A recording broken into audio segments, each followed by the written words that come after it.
Hello everyone, welcome to a new chess video. In this video, we're going to look at a super aggressive trap that will give you some very good results in your games, because most of your opponents are going to fall for it. This trap happens when we play d4, and they respond with d5. As you can see, these two moves are very popular. Therefore, we'll be able to use this trap on many occasions. How does this trap start, chess teacher? Well, on the second move, we give away the most important pawn we have in our position.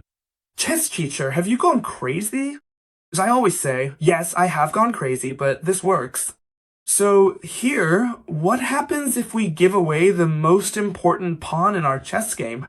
What happens if they capture it? Well, here we are gonna make a series of moves to leave your opponent with absolutely no chances at all. Previously, the possibility of playing f3 was studied here, but this wasn't very feasible since they weren't obligated to capture. They could counterattack with e5, and it doesn't seem like the best option. So, new lines have been developed with better options, and that's why I'm making this totally brutal video. So, what are we going to do here first? We'll develop our little knight to c3, directly attacking his pawn, which, if they want to keep this pawn advantage, they'll have to defend. It's important, above all, not that you memorize the moves, I always tell you this, but that you understand why we make each move. That's why these videos are so great, because we can learn so much from each one of them. The most normal thing here is for them to defend it with knight to f6, since they won't want to lose this pawn. And besides, they can defend it with completely normal development. And now, yes, it's our turn, and now it's time to play 3. Now it actually works. f3. The most normal thing is that they capture, and I'm going to explain to you why. If they don't capture, we are going to capture this pawn, and we will be much better off with a pawn center, and besides, we will have recovered the pawn we were down. Therefore, they have to capture here, and here they end up with an extra pawn, waiting for us to recapture with the knight and for development to continue with an extra pawn for them. The thing is, we are going to recapture this pawn with the queen. Now, we are already creating some slightly quiet threats, but our opponent has to be very attentive because we already have a queen starting to attack. Let's assess the situation for a moment. This pawn is now completely hanging. They can capture it, and I'll tell you something else. They should capture it, because if they don't, we'll just be down a pawn. We'll defend it with bishop to e3, and our position will be much better because we'll have the center. If they manage to capture this pawn, which is actually what they have to do, Black has a 2-pawn advantage, and it seems like they more than justify the position. It's true that we have free reign for our bishops, but our opponent is up 2 pawns. It might look like we're in a much worse spot here, but nothing could be further from the truth. They are falling right into our trap here. We are going to play nothing more and nothing less than bishop to e3, as we were saying before, attacking this queen which has to retreat.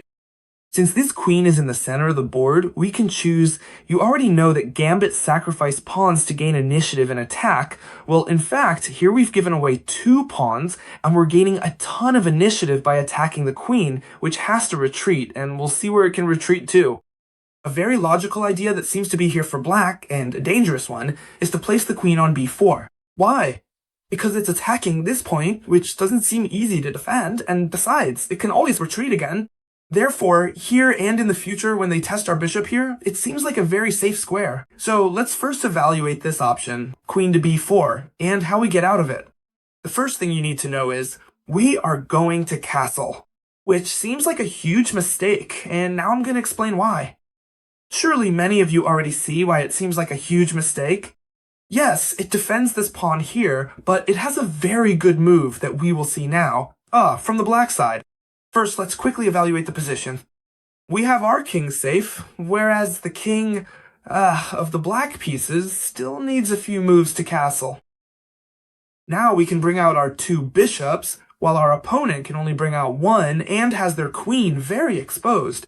But here, as you can see, the black pieces have the move. I don't know if you found it, bishop g4, which seems super strong. They're attacking our queen and they're attacking our rook. A totally spectacular pin, and it seems like we can't get out of it. But here we have a totally unexpected move, which is knight b5, giving away the queen. Here, our opponent will think we've gone crazy because we're giving away the queen, but nothing could be further from the truth.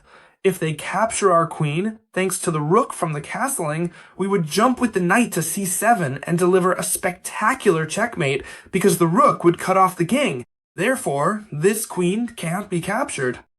They have to try to provide a path, an escape route for this king.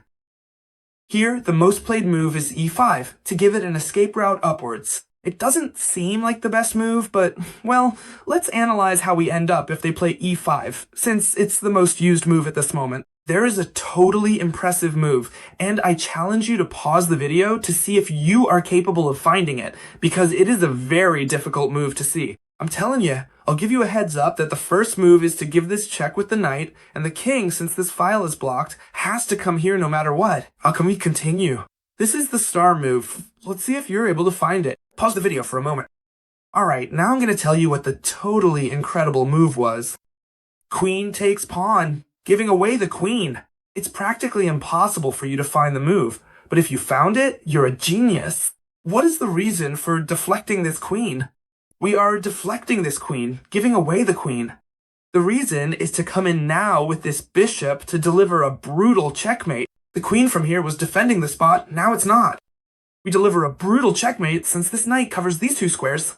We would deliver a totally spectacular checkmate. You're freaking out over this aggressive line, aren't you? Well, let's keep looking at variations because it's spectacular. And now comes the best part. First, we give away the most important pawn in the position. Here, our opponent will already be thinking that we are either very bad or that we've gone crazy. So let's continue with the line. Not f3, but rather knight c3. And, remember, okay? It's more important to understand the position and why we do each thing, so you can apply it in your games, than to learn the moves by heart. Although, if you do learn them, you can also literally replicate what we're doing here. Knight f6, now defending this extra pawn they have, and now we will play f3. They have to trade with us, because otherwise they'll end up much worse.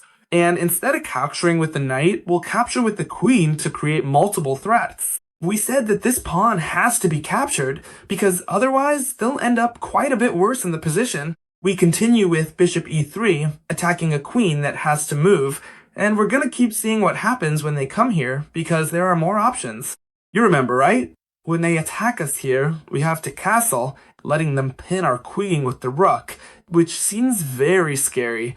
But we don't have to worry, because this is a mistake, and I'm showing you how to punish it. Let's see. Here, we are threatening this knight jump, as we said before, and we saw that e5 was a mistake because we would deliver checkmate by sacrificing the queen. But many of you will tell me, hey, chess teacher, you don't need to play e5 to stop this checkmate. I can play knight to c6, knight to c6, and I directly defend this point, and you can't do anything to me. Well, yes, I can. Here it is. It is important to capture this pawn. We are going to capture the pawn next to it, attacking the knight, and above all, attacking the rook to deliver checkmate.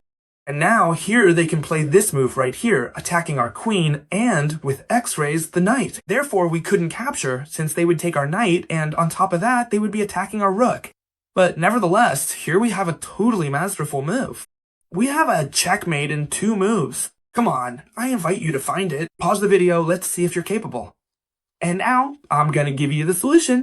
The brutal solution is queen takes rook. We sacrifice the queen with the goal of deflecting the knight's defense, and when they capture our queen, now we jump with the knight for checkmate, because the rook, as always, thanks to the long castle, is defending this entire rank. Therefore, we just captured here, okay? We just captured here. We have seen that rook to b8 doesn't solve absolutely anything, since we can sacrifice the queen to deflect the defense and deliver a brutal checkmate. Therefore, we have to look at different solutions for black, and it seems a very good one is to place the queen around here, trying to trade queens, thus keeping an advantage and also defending this rook here with X-ray vision. Before continuing with this spectacular variation, I have to thank you all. The channel is going stronger than ever after the rough patch that YouTube put us through. Thanks to all of you. So if you keep up the support, as always, I'll be forever grateful. A like, a comment, subscribing, it all helps. That's how we grow more every day. Thank you all so much. Now then, how can we act if they defend with the queen over here? It seems complicated. Well, the correct answer is to take the knight with the queen. Why? Because we are eliminating the direct defense, and now we are threatening checkmate. Therefore, black has to react. They can react in several ways. The most logical one is to take the bishop with the queen, because they also put us in check and force us to move. Now, if we pin ourselves with the rook, it wouldn't go well for us, because this rook would practically move out of here, because they could come with the rook, extreme pins. Not yet, but it would be dangerous for us, okay? Here, we would have to move the king calmly, and it is true that now they could take our rook or many other things. For example, let's see if they take our rook. If they don't take it, watch out, huh? You guys in the chat are such skeptics. If they don't take it, no, seriously now, if they don't take that rook, we're still winning. But if they do take it, even better, because we're going to play the queen over here, we're going to deliver a check. If the king moves, we're going to come in with the queen, we can come in through here, and if they cover exactly the same way, we take the rook, check. And this is already completely lost, because they have to give up the knight. Let's take it. This position is completely won. Let's set up the critical position then. I'm going to go through it a bit quickly, because we've already seen this many times.